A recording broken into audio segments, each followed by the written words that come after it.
Hello dear health seekers, Inga from Health Origins here. Today, exciting episode. I'm going to show you how you can make your own rose toner from your own rose petals. So let's begin. So as my setup for this, I've got a heat-proof pot with a glass lid that has got this little ball shape, because that's what you need to let the rose water actually kind of drip down and concentrate. So we'll use obviously the lid inverted. So I've got a heat-proof little porcelain container that I'm going to put in, and I've got some fresh petals that I kept in the fridge for a couple of days. These ones I've actually taken from the rose, which are kind of nearly itself dried up on the plant itself, that I took off today. And these ones, that's probably the best method to store it, because, you know, obviously it's hard to get enough petals from just one or two roses. So I kept these. As soon as the rose kind of was past it, I would put it in the freezer bag until I have enough. So it's about 60 grams of petals I'm using kind of in total, near enough. So I just want to put it all around my little ramekin. Just going to wipe my container clean.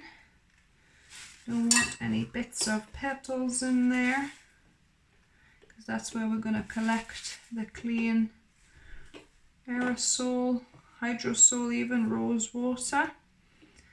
So here I've got 150 ml of pre-boiled and slightly cooled water. So I'm going to just pour it in.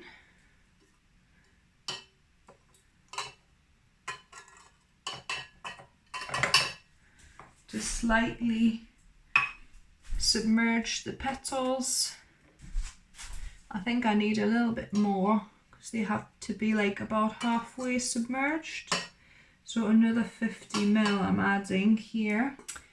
And this had a little hole in this for like air to escape, so I put a little bit of masking tape on this side here. So yeah, so this is the setup for your hob. So now you want to put it on quite a low heat, so I'm going to reduce it all the way down so it's just a little flame, because you want to gently heat it. You don't want to boil up the petals too violently. You don't want a rolling boil. And to encourage the condensation to kind of condense on the lid and to drop down into that little ramekin, I'm going to put a couple of pieces of ice here. So we're going to gently heat and kind of simmer for about 20-30 minutes. So I might need to put a couple more ice pieces in a bit. As you can hear, there's a little bit of rattling going on with this little bowl, so I think I need a few petals underneath it just to prevent that happening, this rattling happening.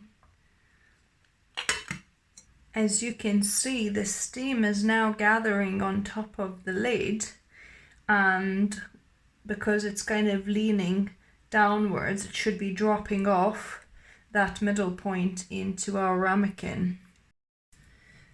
As you can see, the ice cubes completely melted, so I'm going to just absorb the water out. Careful, because it's hot. And then put new ice cubes in. And mine has kind of started boiling quite a bit, so I've just took it off the heat for a minute, because even the lowest flame, it still seems to be too much. Actually, I have even a smaller ring here, so I'm gonna do that one instead. Smallest ring on the smallest flame. So this on the smaller hob with a smaller flame seems to be better. It doesn't boil as violently anymore. So it's been about 25 minutes for this simmering. I've turned this off. We'll wait for it to stop kind of boiling and simmering, and then we'll check how much hydrosol we've got. Now very carefully remove the lid, give it a little shake that any remaining drops of hydrosol just come off it. And this is our hydrosol. So this is hot, so you might want to use something like a silicone mitt or some kind of protection for your fingers because you don't want to scald them. And I've got a disinfected little stainless steel measuring cup here that I'm going to just pour this into. And it looks like we've got about 70 ml of hydrosol. You could use either ethanol, so you need about 5 to 10% of your hydrosol of ethanol or vodka, alcohol, like 40+% would work. I haven't got either of those, but I have vanilla extract and that has ethanol in it. But I'll need a little bit more of it. But because we only got about 70 ml, for 100 ml you'd need about 12 milliliters. So for 70, I'll just go for about, let's have a look, half of that. So about 7 ml, I think. So I'm just gonna pour about half of a tablespoon into this, and that will help preserve it. You could skip this step, but then your rose water will only keep for about a week or two in the fridge, whereas this should keep hopefully about a month or a couple of months in the fridge with this vanilla added. And I love vanilla anyway, so ideally you have a little funnel for this, but I don't. So but this is like a little pouring spout, so hopefully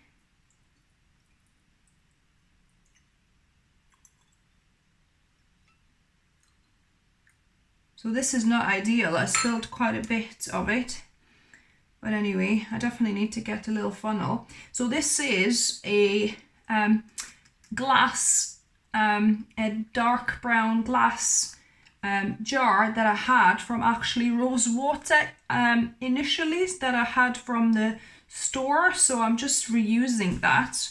And if you're using, just your own, make sure this is a well cleaned and disinfected bottle. So I'll put this rose water in the fridge to cool down and then try it tomorrow morning. So now the moment of truth, let's try this toner. So I'm gonna spray. Oh, I can definitely smell vanilla. As for rose, yeah, it's very faint, but slight, yeah. Let me just spray onto my hand. Yeah, definitely.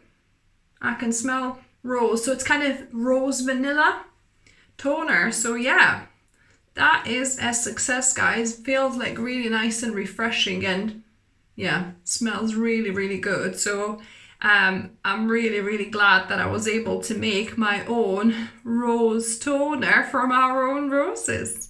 So if you try this, guys, let me know what you thought down below. I'll love getting your feedback. If you're new to the channel, welcome and subscribe for more videos. I upload a couple of videos for you guys every week. And as always, remember, food is fuel, so be mindful of what you put in your body and on your body as well. Until next time.